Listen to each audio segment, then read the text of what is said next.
Hello and welcome back to this course. We have been discussing until now the revenue models. We did only one product in the previous video. Now let us assume the company has or the restaurant will have two products. So how the model would change? Let's assume apart from club sandwich, you are gonna sell a coffee as well. So we can set up the price model similar to what we did in the past. That the price model for coffee is going to be competition at one. We assume the same value proposition differences compared to the competition, and then the price per lead proposition will be 1.14, 1.13, 1.17.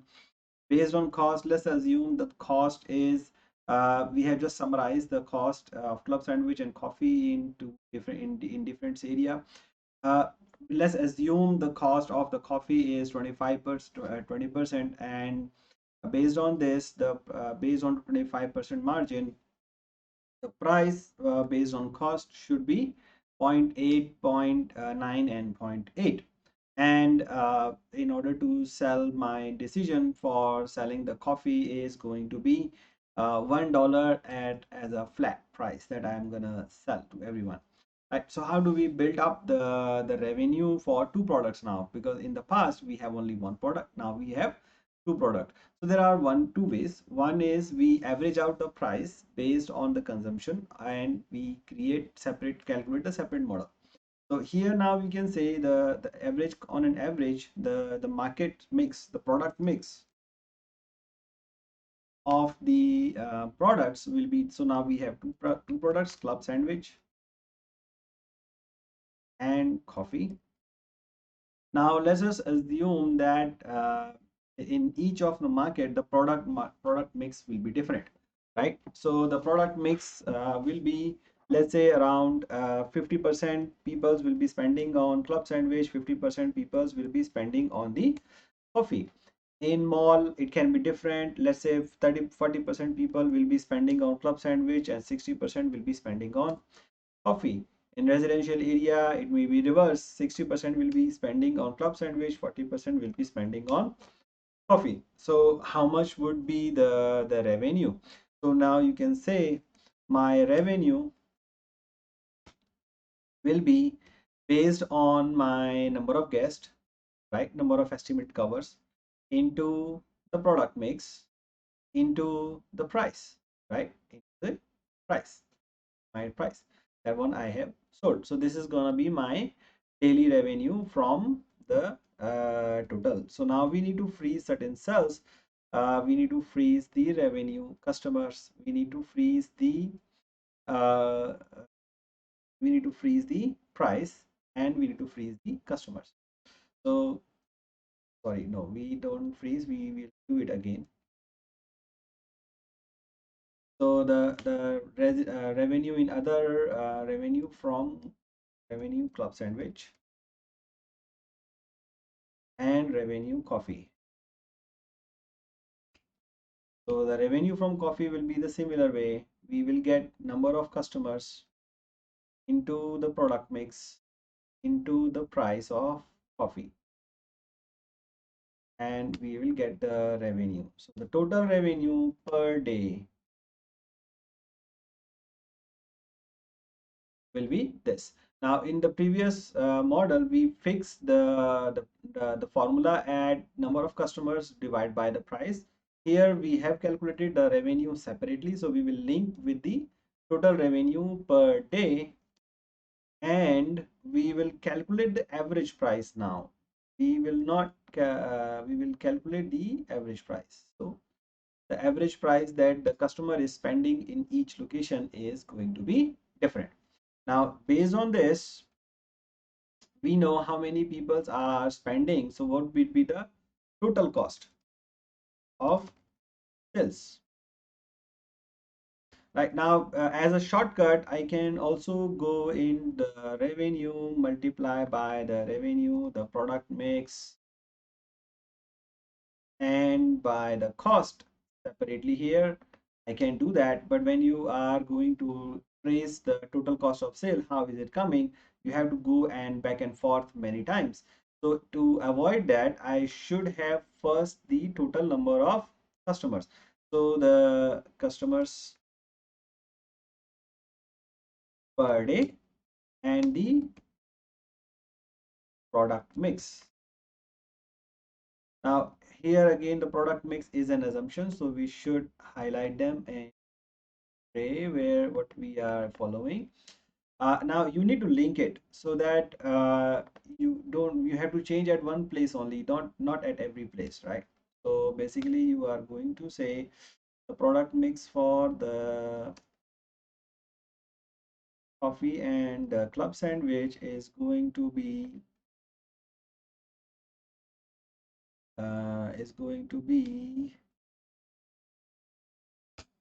this much. Now you can calculate the cost because you know the product, know the club sandwich, you know the cost of club sandwich, and you know the cost of the coffee, you know the customer, and also you know the coffee. So now here you have three things together, and the total cost of sales. Okay, so total cost of sales for the club sandwich and for coffee going to be this. So the daily cost of sales is going to be $18, $61, and $31.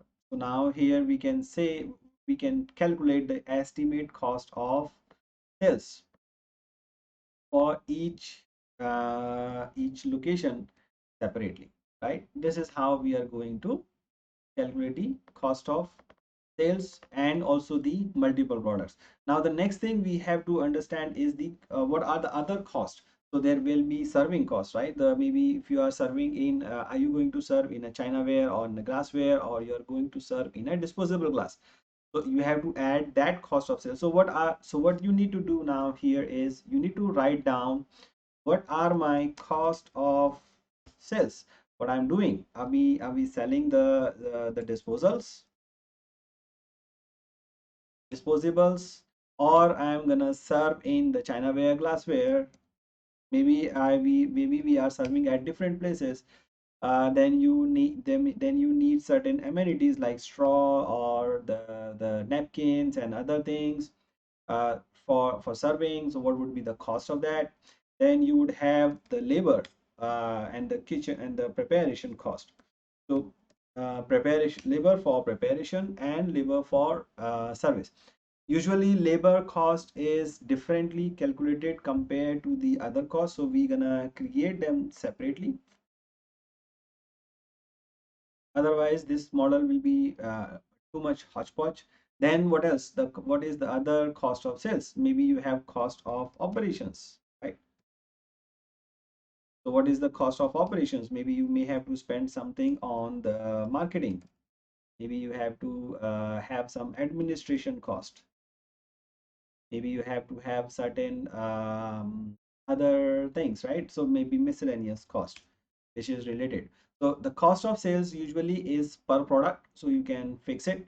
So let's say the cost of disposals is going to be per product. Chinaware, glassware, and other thing is not going to be per product, because once you have bought them, normally it's a fixed investment, so you don't have to worry about here. But if let's say you may have to account for the damages, so your cost of operations and the investment would be different in each location depending on what are your choices. So let's say you are using point 1 as a disposal here, point 1 as a disposals here, and here you are going to not going to serve as a disposal, but oh, sorry, here you can serve as a disposal. Here you are not going to serve the disposals, but it will be more on the channelware and glassware that you have to invest. So means the cost of investment would be higher. Then amenities, you are serving point 2 per customer. Here you are giving slightly higher amenities because some mall, and here you may survive with the lower amenities per person, right? Then you can calculate the cost of sales per day. So because this is per customer, Chinaware we can remove because it's more on the fixed cost of investment. because it's per cover per customer. So now we can calculate how much would be my cost of amenities. In order to cut short the time in the video, I'm not really doing the naming of the cells here so that it takes us less time. Otherwise, it's gonna take a long time for us to create the video. I'm also not doing the beautification of these things. You can do that as you might be you might like it, because that's a personal thing. The most important thing is the labeling and highlighting which are the inputs. Otherwise, in the future you may have difficulties, right? So you don't want to miss out on that. The rest of the things are just a matter of beautification, which we are not really gonna focus here. You can follow that in your real practice. Now the cost of marketing usually is fixed. So let's say I have to spend maybe $400 in a month. Now the P&L we are going to generate is go until now we have done everything is by the day, by per day, right? So either you can do it as a per day, or you can do it as a per year. So now the cost of operations for a year, let's say we try to do it for a year. So it, let's say, is $4,000, $3,000 in a year. I have to spend on marketing, another $2,000 on the administration, another $1,000 for the miscellaneous. So here again, the same thing. I may have to spend money on slightly high, maybe slightly higher on the marketing, maybe slightly lower on the administration, because it's a mall. A lot of things are already covered in the rental, and maybe $500 for miscellaneous. For residential, maybe the marketing is less because you don't maybe not required in the such of marketing, but you may be spending and less on the operations as well, and miscellaneous. So let's assume this is the cost.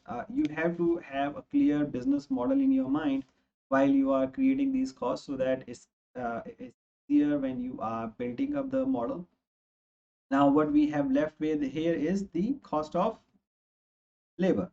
So we have to calculate the cost of labor. The cost of labor we have calculated here. So the labor cost is for a restaurant is going to be two. One is in the preparation, and was it in the service.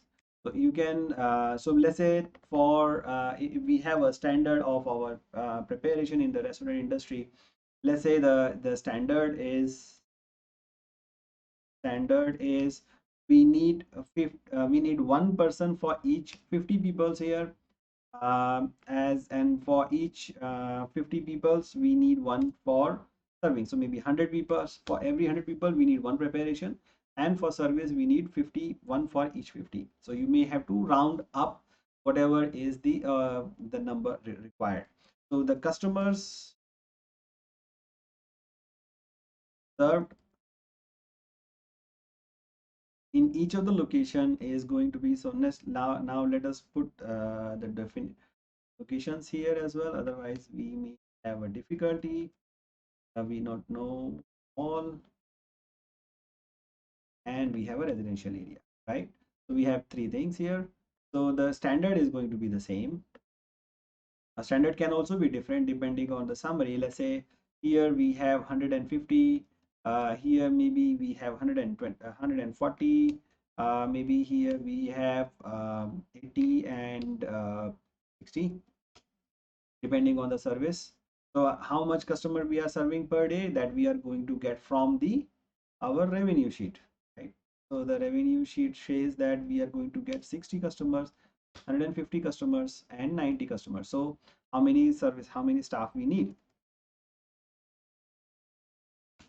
Staff needed for both, one for the service and one for the kitchen. So how much staff we need? So now we are going to say that, okay, how do we calculate? Say this divide by the number of customers. So if I'm gonna have 60 people, but I can serve only 50, I can serve only 50 customers in one day by one person, but I have 60, so means I need 1.2 people. You cannot have 1.2 people, so you need to have a round up, means you need to have a full person. right? And 0. So here you need 2 peoples. Same way you need 4 peoples here, and you need 2 peoples here for preparation. Oh, sorry, the is the prepare. Okay, so you need this number of peoples, and for the service, let's say same formula will apply. Same formula will apply. Only thing will change is B4 to B5. This is my manning. So the cost per person and cost per person. Do you need a manager at any of these locations? Well, you have to decide how much location you will need. How much is the supervisory skills you need? So maybe you need a supervisor at each location, at least one, right? So the cost per person is going to be, but this way of doing the manning budget is called zero based manning. Means how much we need basically as a minimum standard for meeting our business demands. Service, let's say, is gonna cost us 150 people. Supervisory will cost us $250. That's the cost in the each location, and it's gonna be the same. We are assuming the same. So total cost is going to be, now you can do a sum product, or you can do can either do a sum product, or you can simply calculate it separately. So let's do both ways. So you can do it simply here, okay, into, and then calculate it separately. Ideally, this is, even though it's a longer way, but I would prefer it because it's give us a more flexibility and a more understanding of what are the main component of figure. If you use some product, the result will be the same, the cell will be less, but the clarity in the model will be less also. So total cost of labor. Usually you will have some other extra social security, the benefits. So you may have to see what are the local terms and regulations, the uniform per person, and all what are the other overheads on top of the salary. This is the cost, salary cost per person. You may have to add another overhead. Let's say the overheads are 25%. Now you will say total salary cost, total labor cost is going to be into 1 plus. So this is your cost of labor. You can build into the cost of labor model here, right? Here in this sheet, we should identify what our assumptions are. So these are our assumptions. So when in the future you are going to change anything, you know where to change, right? This is our assumption.